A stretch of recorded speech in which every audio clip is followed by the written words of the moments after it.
বসিরহাট পৌরসভা দুর্নীতির দায়ে তালা পড়ে গেছে অভিযোগ করেন কেন্দ্রীয় শিক্ষা প্রতিমন্ত্রী। পাল্টা দুর্নীতির প্রসঙ্গ উড়িয়ে দিয়ে পৌরসভার স্বচ্ছ ভাবমূর্তি রয়েছে বলে দাবি করেন প্রাক্তন চেয়ারম্যান।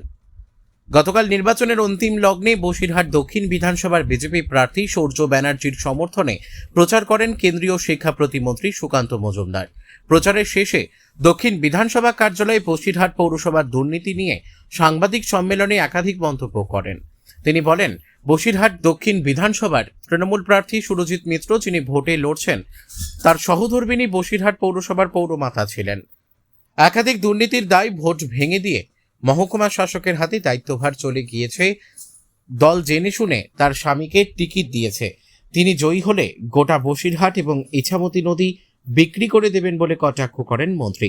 তিনি আরও বলেন, আমরা ক্ষমতায় এলে বসিরহাট পৌরসভা নিয়ে পূর্ণাঙ্গ তদন্ত করা হবে।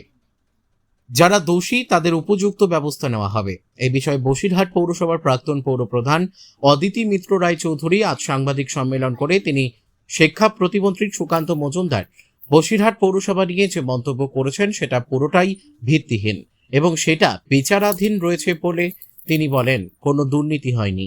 বিজেপির পায়ের তলার মাটি না পেয়ে তৃণমূলের কুৎসা রটাচ্ছেন। তিনি আরো বলেন, বসিরহাটের পৌরসভার যে সমস্ত উন্নয়নমূলক কাজ হয়েছে সবটাই আইন মেনে করা হয়েছে। তদন্ত চলছে। তদন্তে যদি আমার বিরুদ্ধে কোনো দুর্নীতির অভিযোগ আনতে পারে তাহলে আমি রাজনীতি করা ছেড়ে দেব। বসিরহাট থেকে প্রদীপ সরকারের রিপোর্ট, বিগ নিউজ বাংলা।